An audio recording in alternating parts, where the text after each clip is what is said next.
Ivi, der kennt seinen Bruder gleich wieder, samt den, dass er ganz anders ausschaut als wir früher, und nimmt ihn auf und telefoniert an Vater, dass er bei ihrer ist. Der kommt nachher da und entschuldigt sich bei seinem Burm für die Fotzen. Der Lorenz wünscht sich von Roland zu seinem Jubiltag ein Baumschar, aber der fasst das nicht richtig auf und kauft ihm eine Fischangel.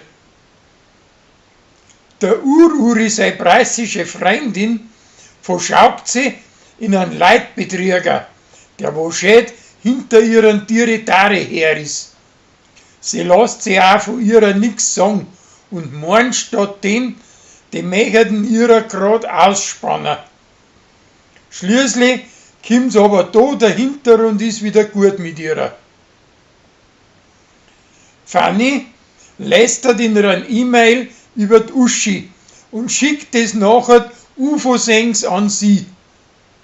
Auf das Aufe sagt sie ihr, sie soll es löschen, weil sie da nackert drauf ist.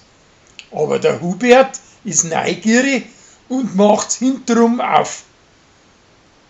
Schließlich werden sie aber allesamt wieder gut miteinander. Der Pauli fabriziert eine Larve zum Leiterschrecker, aber der Gerstl meint, dass die nichts taugt. Darauf möchte ihm der Pauli damit schrecken und Uri hilft ihm, aber das haut erst beim zweiten Mal hin. Der Roland bringt die Kinder bei, wie das Ohrhodeln geht, und Fanny findet, dass er das viel zu fad und Drucker rüberbringt. Dabei haben aber gerade die Kleinen seine fränkische Aussprache recht spaßig gefunden. Die Rosi findet keine Musikspur nicht für seinen Auftritt bei den Prägelspitzen. Aber der Gerstl hilft ihr aus der Not und überredet ein paar Lansinger.